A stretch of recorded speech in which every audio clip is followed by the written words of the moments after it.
Um dos elementos fundamentais de se fazer programação é controlar a entrada e a saída. No vídeo anterior eu comentei sobre a arquitetura do computador. Eu vou mostrar para vocês em detalhes, com um pouco mais de detalhes, como ela é como um todo. A gente falou que uma das partes da arquitetura do computador era a memória principal, onde eu consigo armazenar os dados por meio dos símbolos, que a gente chamou de variáveis. A arquitetura completa de von Neumann, que a gente utiliza ainda hoje, ela é composta por uma unidade central de processamento. Essa unidade central de processamento tem duas partes, a unidade de controle e a unidade lógica e aritmética. Eu não vou entrar em detalhes exatamente como essas coisas funcionam, mas é importante saber que elas existem. Elas representam a porção do computador que então faz o processamento. Mas aonde exatamente os dados são armazenados é na memória principal, que é um elemento à parte. Para que seja possível o usuário entrar com dados ou informações para serem processadas e posteriormente visualizar o resultado desse processamento, eu preciso então de uma interface de entrada e saída. Assim, isso completa o computador de von Neumann. Então, a entrada e saída é parte fundamental da programação de computadores. E a gente tem, então, como palavras do inglês, input e output. Por isso, muitas vezes, as bibliotecas têm, ou as palavras em inglês que têm a ver com a entrada e saída, vocês vão ver como I/O. I/O, o I de input e o O de output. Historicamente, a entrada era feita por meio de um painel com cabos e interruptores. Esses painéis, então, quando estavam acionados, tinham o valor 1, o bit 1, e não acionados, o valor 0. Então era preciso dar como entrada valores binários, o que era bastante complicado. Com o tempo isso foi evoluindo para o que a gente hoje utiliza. Os computadores que a gente utiliza hoje têm teclados e mouse, que é o que normalmente se utiliza nos notebooks ou desktops, e nos dispositivos móveis, telas sensíveis ao toque. Já a saída, historicamente, utilizava luzes piscantes, então piscava-se luz, né? A luz podia estar acesa ou apagada, representando números binários. E mais para frente foram construídas impressoras, antes ainda dos monitores. Isso porque os monitores eram bastante caros, então compensava ter uma impressora quando você precisava imprimir alguma coisa. Então era dado o comando print. Daí vem aqui a nossa primeira função que vai fazer a entrada. A entrada em Python é dada pela função input. Então a gente utiliza essa função e ela vai então pedir para o usuário digitar alguma coisa. Vamos ver como que ela se comporta. Então se eu digitar aqui, né, só para mostrar, né, tenho input.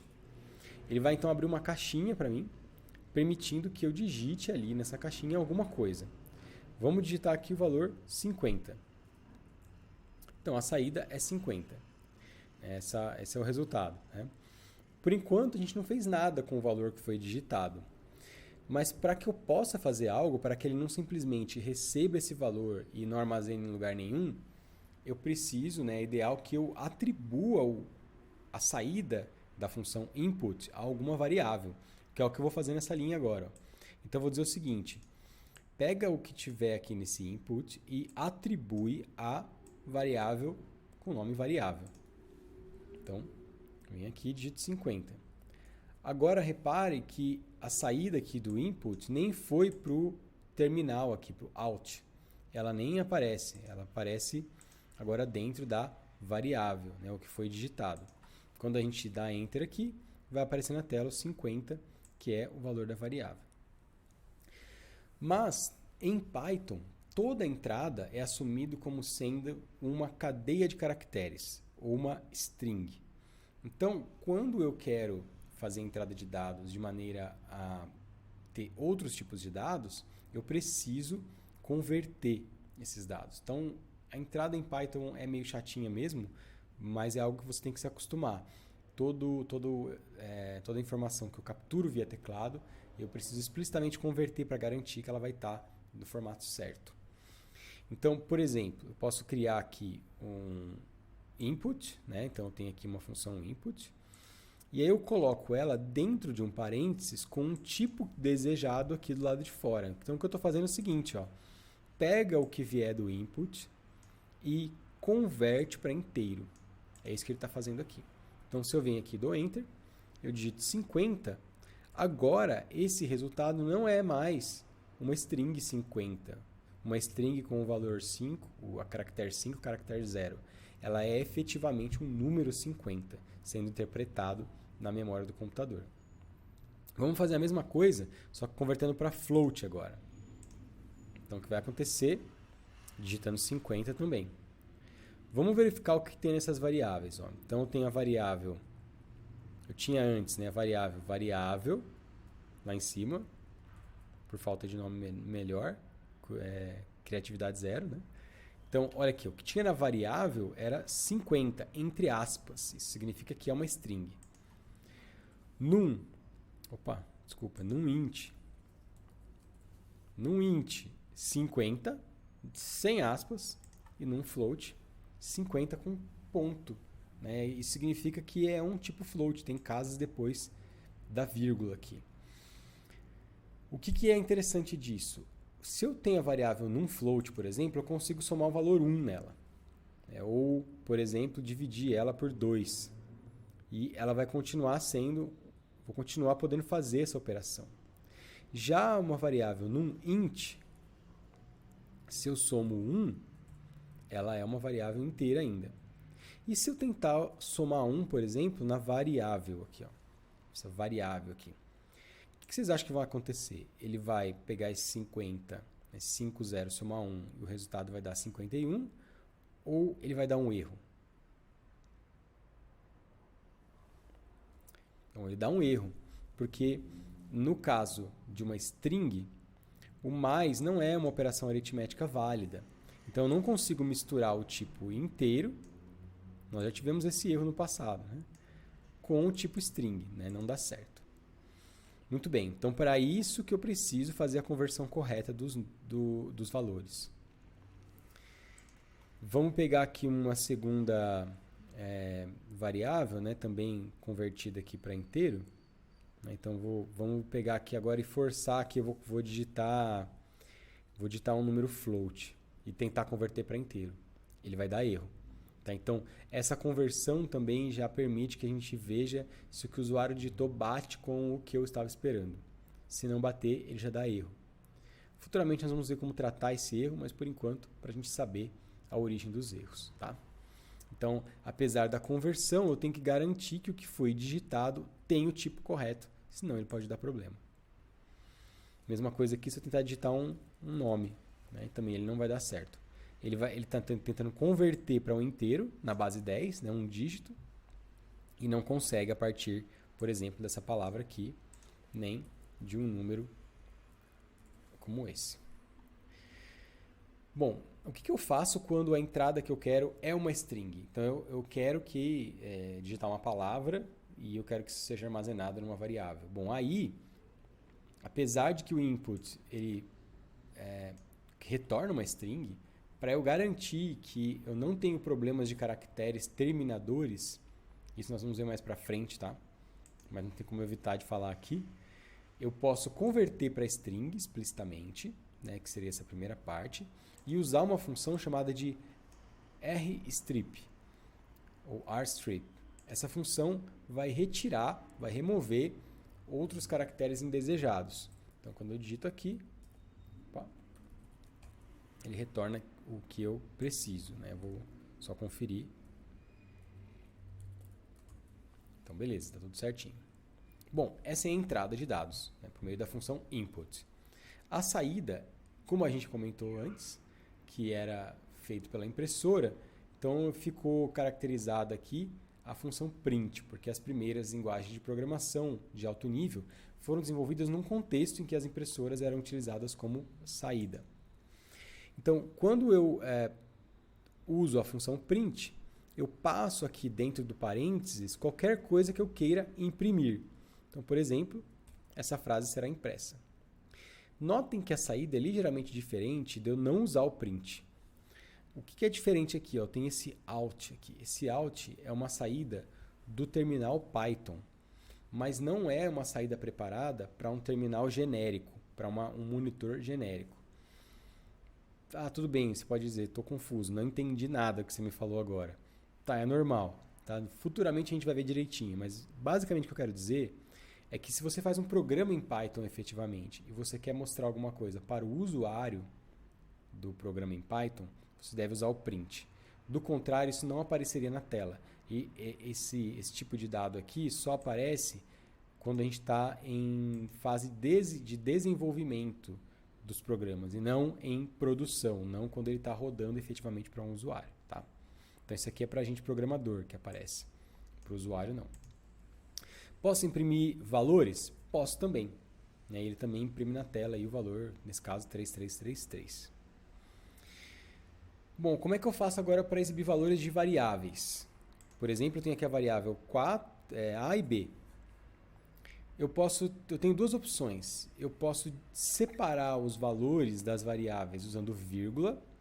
Então, por exemplo, o valor aqui que é uma string, vírgula A, vírgula, outra string, vírgula B. Então, isso é uma opção, ele exibe bonitinho aqui, ó, inclusive dando espaço, quando eu coloco uma vírgula. E ainda tem uma outra opção, que é um pouco mais complexa, mas que em geral ela é mais organizada, ela permite um pouco mais de opções. Essa opção é baseada em formatação. Como é que ela funciona? Ela funciona assim, eu tenho uma única string, aqui, uma única string, aqui vai estar tudo como vai ser impresso na tela. Para eu poder encaixar valores variáveis aqui dentro dessa string, eu uso caracteres coringas. É o caractere porcentagem. Então, quando eu tenho uma porcentagem seguida de algum valor, eu estou dizendo, troque isso aqui por uma coisa que está aqui na frente. Então, ele vai trocar o porcentagem D pelo valor que tiver entre parênteses lá na frente. Ó. Qual que é o primeiro valor aqui que está entre parênteses? Vai ser o valor dentro da variável A. Esse é o primeiro porcentagem D, é substituído pelo primeiro elemento aqui. O segundo porcentagem é o porcentagem F, que vai ser substituído pelo segundo elemento aqui, que é o B. Aí você pode perguntar, poxa, mas por que porcentagem D e porcentagem F? É porque na formatação eu tenho que especificar o tipo de dado. E o porcentagem B aqui, olha, é um valor de qual tipo? O que vocês chutariam? Já está aqui na tela, inclusive, né? Já está escrito aqui embaixo. Porcentagem D é usado para inteiro e F para float. Então vamos lá, ó. Ele imprime na tela aqui bonitinho para mim. Um valor é 100 e o outro é 423.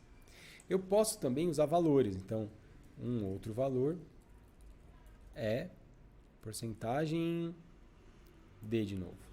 Então vem aqui e coloca um valor, sei lá, 42.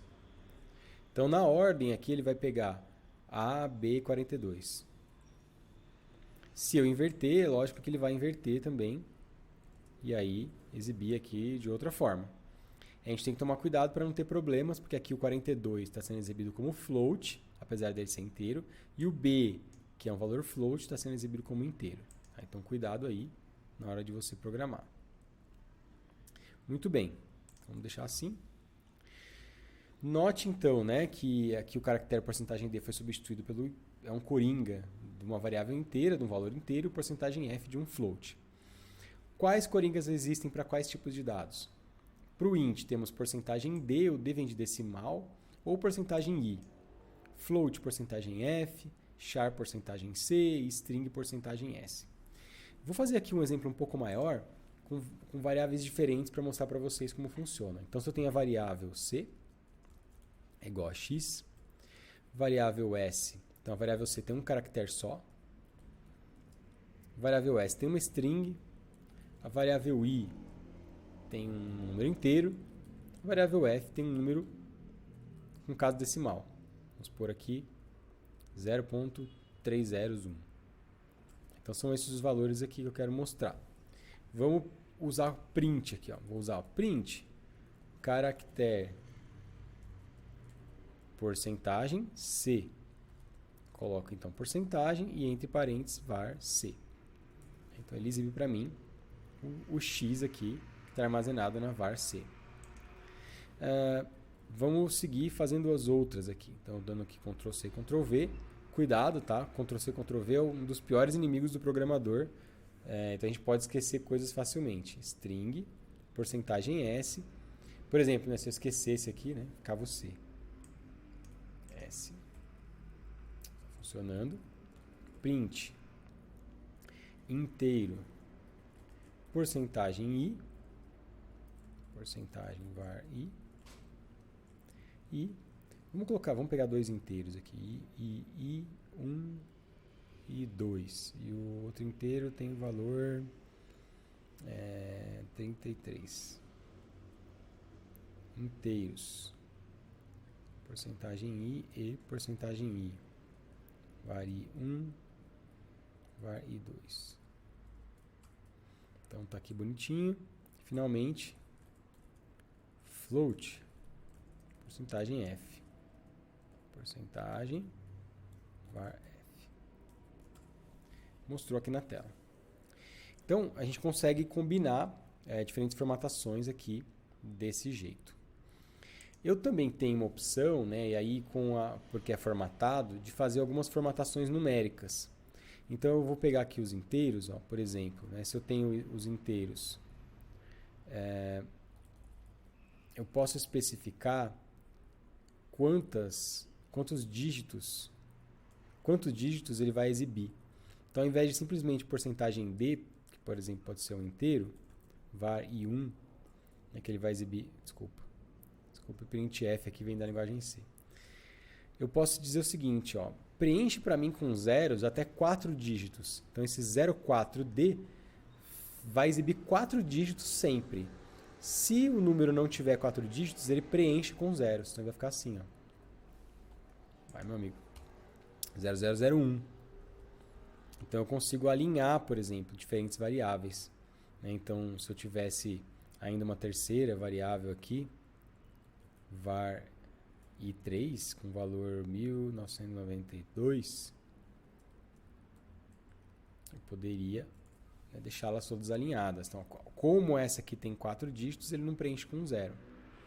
Se eu forçasse aqui 3, né, ainda assim ele exibiria, ou 2, ainda assim ele exibiria o 2. Tá? Então, ele faz aqui no máximo 2 dígitos preenchidos com 0.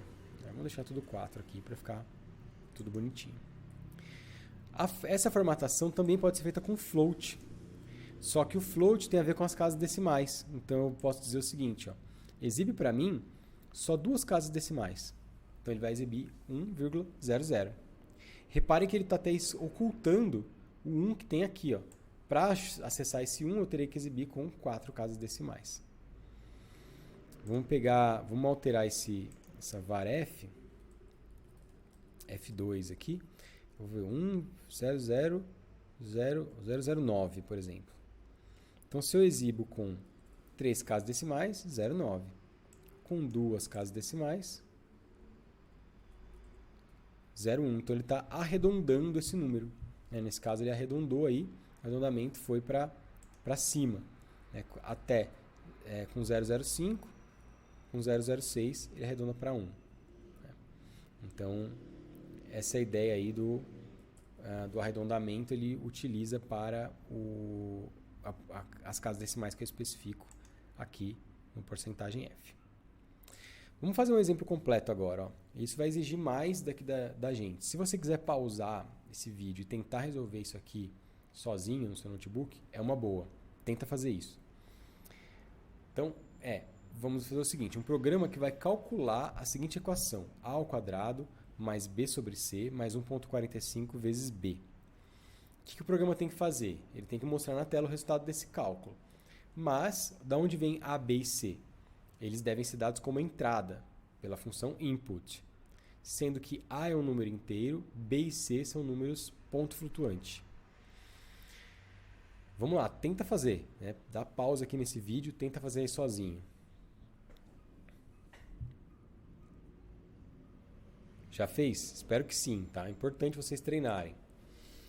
Vamos fazer aqui, e aí eu vou usar aqui como um outro jeito de mostrar para vocês o uso da linguagem Python. Eu vou fazer o seguinte, eu vou pedir digite o valor de A. E aí eu poderia fazer o input aqui embaixo, ó, convertendo para inteiro, input de A. Fazer assim. Inclusive o Python tem às vezes aqui no notebook tem um bug, né, que ele exibe ao contrário, tá? Mas depois ele dá certo, tá vendo? Depois que eu digito ele dá certo. Mas ao invés, para eu deixar mais bonitinho a formatação aqui do meu programa, ao invés de digitar uma na linha, outro na outra linha, eu poderia fazer assim, ó. Vamos dar o exemplo com o valor de B. Digite o valor de B. E aí eu posso colocar o input aqui, o B recebe float do input, na mesma linha, só que para separar os dois eu ponho um ponto e vírgula. Tá? Isso fica bem elegante, assim, né? Do ponto de vista... fica mais compacto o código, mais fácil de ler, tá? Se vocês quiserem usar esse formato. Então, digite o valor de A, 4, digite o valor de B, 3.1, valor de C, 60.123. Então, eu tenho essa sequência aqui, posso usar dos dois jeitos. Vou deixar aqui o A já concatenado, aqui bonitinho, né, na mesma linha, para ficar tudo certinho. Então, o código fica bem bonitinho assim, 4, 10.123, menos 9.45. Pronto. Vamos calcular a equação agora. A equação é igual a A ao quadrado mais B dividido por C mais 1.45 dividido por B. Calculei a equação. Calculei a equação, eu posso imprimir agora. Print, valor da equação é igual. Eu poderia colocar uma vírgula e ele vai exibir o valor da equação. Ou eu poderia usar a formatação. Valor da equação igual porcentagem. E aí eu ia até perguntar para vocês aqui, né? Que tipo que é que eu tenho que usar aqui? Qual porcentagem, o que eu tenho que usar? Porcentagem F, certo? Porque esse aqui é um valor do tipo ponto flutuante. Vírgula não. Porcentagem e entre parênteses, equação. Aqui, por padrão, o print do porcentagem F assume 6 casas decimais, mas eu posso forçar aqui, colocar mais casas ou menos casas decimais. Eu posso, inclusive, montar a equação. Então, eu posso dizer o seguinte, ó, porcentagem D ao quadrado mais B dividido por C, não, ponto 2B dividido por F. Então, estou fazendo aqui tudo usando dividido por ponto 4F mais 1.45 ponto 4F é igual a ponto 4F. O que eu estou fazendo aqui, né? O que eu quero fazer? Eu estou montando a equação. Então, nesse porcentagem D, eu vou substituir pelo valor de A. Esse porcentagem ponto 4F eu vou substituir pelo valor de B. Esse segundo porcentagem F aqui eu vou substituir pelo valor de C. Esse terceiro, de novo, pelo valor de B. E, finalmente, o último pelo valor da equação. Então, eu tenho a equação completa. Então, nesse caso, 4 ao quadrado mais 10 ponto alguma coisa, dividido por menos 9 tal, mais 4 ponto alguma coisa. Esqueci de fazer o vezes aqui, né? Como é que eu represento o vezes? Posso ser um x, posso usar um x aqui, ou posso pôr ponto, usar o x. Né? Mais 1.45 vezes tal é igual ao resultado. Então dá para ver que a gente tem aqui várias opções de como fazer entrada e saída, e controlar isso, super importante para qualquer programador.